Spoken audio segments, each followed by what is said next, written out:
Hey guys, today we are going to do Reign of Arrows Rogue Guide speedrun. I just came out of the shower. I don't have much time left today, but I really wanted to make this guide before the weekend. So yeah, here we are. One disclaimer before we start. I know that many guys already also were waiting for my Twisting Blades Poison Rogue build. The problem here is Blizzard has many bugs right now in the game, and some of the bugs are also making the Twisting Blades Rogue a lot weaker than it should be. So like Shadow Clone and Poison Humans are a bit buggy right now. So for that reason it's not really recommended to play this build, so I won't make a guide now. I will probably make a guide later, like in 1 or 2 weeks. But yeah, right now I cannot recommend playing Twisting Blades, so for that reason I don't have a video out yet. So okay, let's start with the video now. As usual, I will show you some gameplay in the beginning. So Reign of Arrows Rogue is probably the most powerful, the most broken rogue build right now, damage-wise for sure. But it also has some problems, which I will discuss also later in the video. So it mostly has to do with its clunkiness and its skill rotation. In my Mobilitics guide, I have actually another variant right now, so I was recommending you guys the variant with Heartseeker and with Flurry. But as you can see here, I already switched to Barrage variant. So here we only play with Barrage and Reign of Arrows. We don't have a basic skill, we don't have Flurry or other core skills. And this is what I have figured out so far is kind of the best setup. So it's even less clunky for casual gamers, I would assume. So just overall better. So I will update my Mobilitics guide when I have time, hopefully tomorrow. And here, I just went back to my PTR setup. And like in my other video, where I was speed farming a pit 125 in 3 minutes. Here you can see me speed farm a pit tier 100 in about 2 minutes. So yeah, it's still a very powerful build, and if you have learned the rotation and if you get used to it for a while, then it's very powerful and also kind of fun. But I don't know, man, for me it's still, I only play this build because all of the other builds right now are kind of buggy. I cannot play Death Trap because it's buggy, I cannot play Twisting Blades because it's buggy. Dance of Knives can't push this high pits, so I need like a real endgame build for pit pushing. And yeah, that's the reason why I actually play it. But I know that many guys also enjoy this playstyle. It's also kind of cool that you can shoot your Rain of Arrows and then just walk away. You're also very fast, you cast your dash and shadow step all the time, so very mobile build. But yeah, just this clunky playstyle, this clunky rotation is what kind of messes it up for me a bit, and yeah, just drains on the fun part of it. But anyways, here you can see the boss fight as well. Should be very easy and fast. Sometimes we get a bit, like it takes a bit longer if we mess up the rotation, that I will cover in a second or so. But in this case it was very quick, so 2 minutes for pit 100 is what you can expect here. And here you can see my glyphs, mostly level 80. Yeah, nothing too crazy. Okay, so let's now jump back to the game. And okay, so let's first talk about some build requirements. As always, as also written on my Mobilitics page, there are some requirements, and these are mainly you need some certain amount of cooldown reduction for your Rain of Arrows, so you can spam it. You can see right now I have 9.5 seconds. So this allows me to basically spam my Rain of Arrows here, okay? So 10 seconds is the first requirement. You can reach this by several things. So we have like Beastful Boots, which give us some ultimate cooldown. We have Word of Hakan, so if you have a greater affix on Rain of Arrows cooldown reduction, then you're kinda safe already, you don't need to do anything else. But like in my case here, I don't have a greater affix on the cooldown, so I also have Rain of Arrows cooldown reduction on my both rings as a temper. This is like a new temper in Season 7. Another requirement, very important one, is reaching 150 energy. You can see right now I don't have 150, but there's a trick. You can just pop your potion here, which is this resource cost reduction potion. So now you can see, okay, boom, I have 168, just gives us 25 more. And the rest of my energy comes again from the Beastful Boots, which is a very important item here. And here I have a greater affix. This is what I can recommend for you. Greater affix and hitting it 1 time, for example, or hitting it 2 times with masterworking really helps you to also get 150 even without the potion. So these are your main requirements, and now you also have gear requirements, which are Beastful Boots, as I'm talking about them already. Very important item, because Beastful Boots actually, this is what allows you to spam your rotation, or like your your Rain of Arrows, because Beastful Boots make your core skill, which is Barrage in this case, consume your entire energy. So you can see I shoot Barrage and my entire energy gets empty. I can show you again, boom, it just consumes all of my energy at once. And because we're playing with Preparation, this is a rogue specialization, you can see that after spending some amount of energy, we will reduce our ultimate cooldown by 5 seconds. So meaning, if we spend 150 energy, we will reduce it by 10 seconds in total, and this is what makes us spam our Rain of Arrows. The combination of having it at maximum 10 seconds cooldown, having 150 energy, and playing with Beastful Boots and Preparation. This is what makes us spam this ultimate. Okay, so these are your core requirements for the build. Now I want to talk about skill rotations. So in my Mobalytics guide, I have advised you guys, to play, oh god, speedrun. I advised you guys to play with Heartseeker. So the idea here is, I also had like another core skill, not Barrage, because Barrage would mess things up here in this setup. So the idea here was to play with Heartseeker. You shoot 3 times, then you play with Flurry, and then you also cast your Rain of Arrows. The idea here was that the thing why we need Heartseeker, or we need one sort of marksman skill, is because we are playing with the key passive Precision. Precision, as you can see, is giving me 1500 damage bonus. Okay, this happens when I crit enemies. So here I need to crit a bit, and then you can see, okay, I did not crit yet. Oh my god, what's happening? I shoot this arrow here. Okay, now you can see it increases to 1500. So this gives me 15 times more damage if I can get my precision off my Rain of Arrows. So for that reason I thought, okay, for casuals it's a good rotation to shoot 3 times with your Heartseeker, because after shooting 3 times, this is like combo points. Maybe some of you remember when we used to play with combo points. You build up your combo points, or in this case you build up your precision stacks, and after 3 precision stacks, your next marksman core or ultimate skill will deal this massive damage bonus of 1500, or it depends on your stats. So when I shoot my Rain of Arrows now, it will deal 15 times more damage, and here you can see we are making this billions of DPS. But the problem with this is you also need to cast your Flurry as a core skill in order to reset your Rain of Arrows. So just like in the section before, I just showed you how it works with Beastful Boots.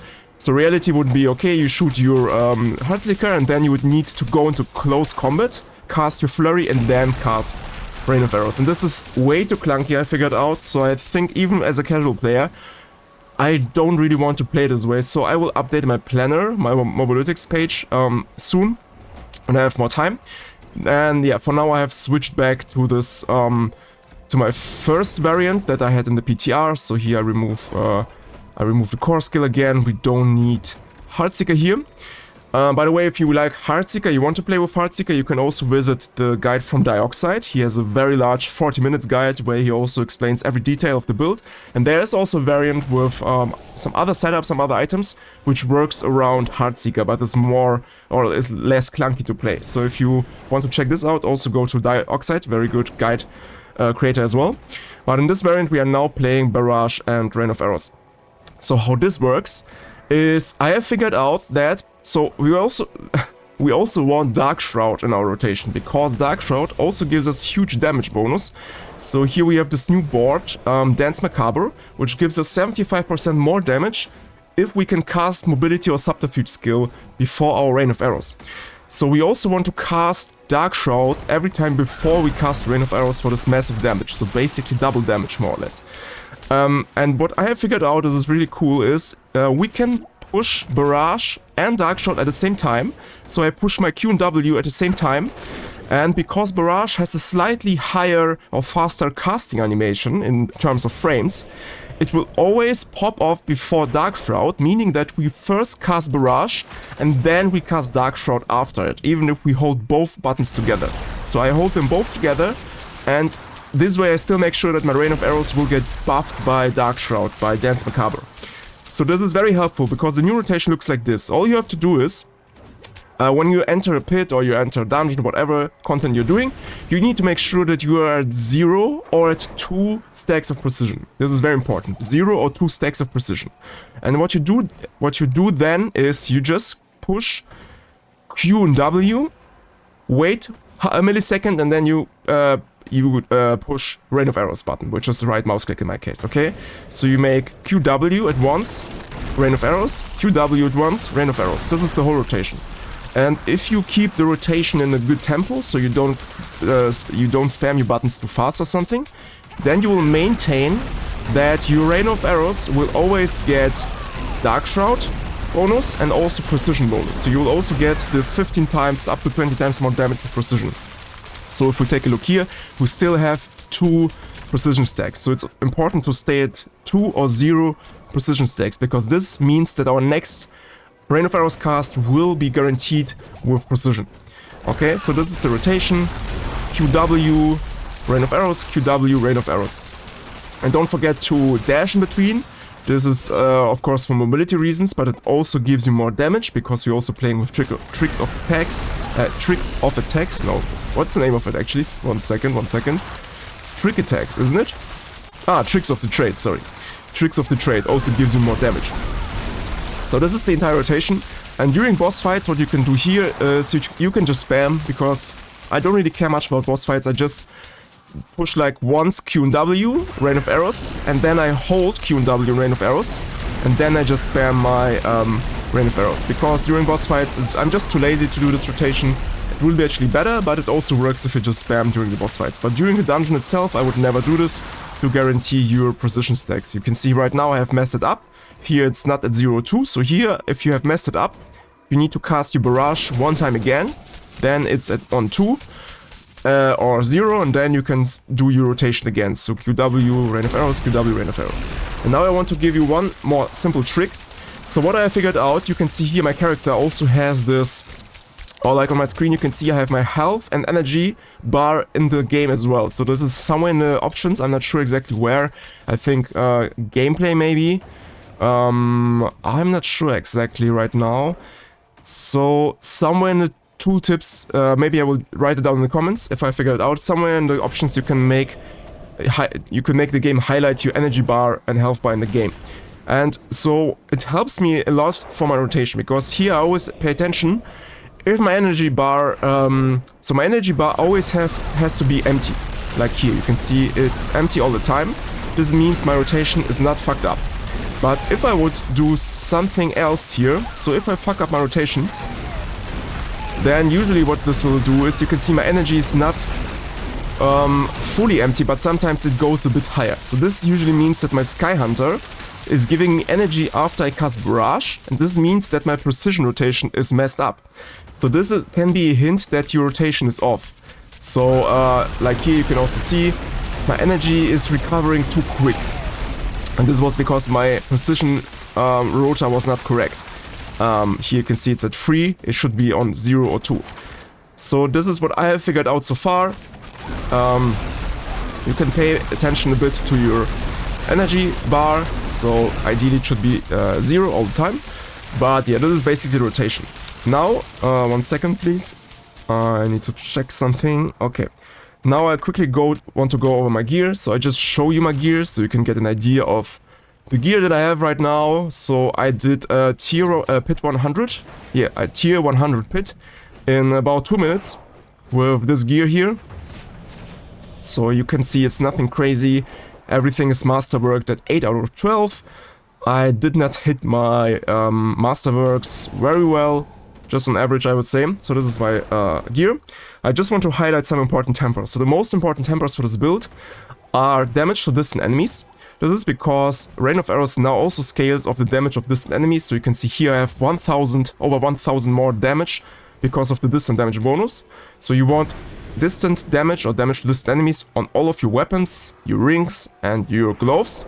Okay, this is your #1 priority. And the second most important temper is critical strike damage. Oh, actually it's not temper, it's affix. So on my weapons again, I want critical strike damage, as many stats as possible. So with a greater affix, it's best. Also on the rings and on the gloves if possible. So critical strike damage and damage to distant enemies is the most important. Okay, this was very quick. Now, last part of the video, witch powers. Here I also have some differences compared to other players. Many other players are playing with aura specialization. And I think this is really not worth it, especially if you're doing speed farming. If you want to push the pit, it makes more sense because you're in the close range. But with this build, you want to be at distance at basically all times. So you just shoot your rain of arrows twice. By the way, I forgot to mention this. You need to shoot it twice in order to get the precision damage. So if you only shoot it one time, it's not enough most of the times for the lead packs. So you have to shoot 2 times. Very important, I forgot, sorry.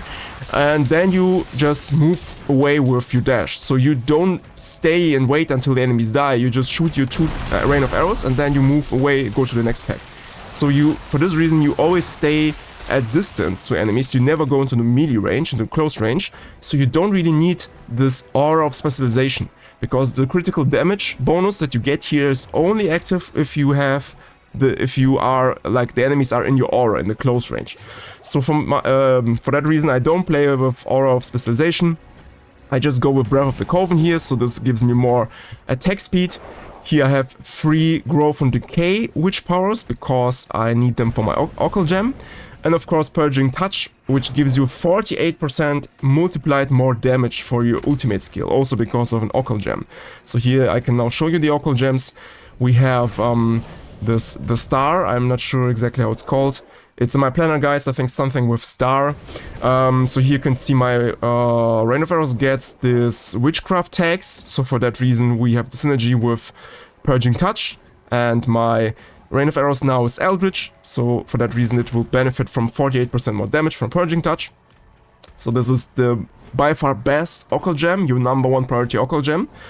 Then we have Friend of the Bog, which I was talking about. You need like 3 growth and decay witch powers in order to get it active, so this gives you more life, more core stats. And the last one is that your common Eldritch powers are more potent. And this just boosts the damage of your Purging Touch. So it goes up by about 15%, I think, or like 25% in total. But actually it's less, it's also a bit buggy. But yeah, anyway, so this was the guide, guys. Anything else, like Paragon skills, you can just check it out on my Mobalytics page. Nothing very important to mention here. So I hope you enjoyed this little guide speedrun. I have to go now. But yeah, I hope I did not forget anything important. And yeah, good luck with the build, guys. See you next video soon, and bye-bye.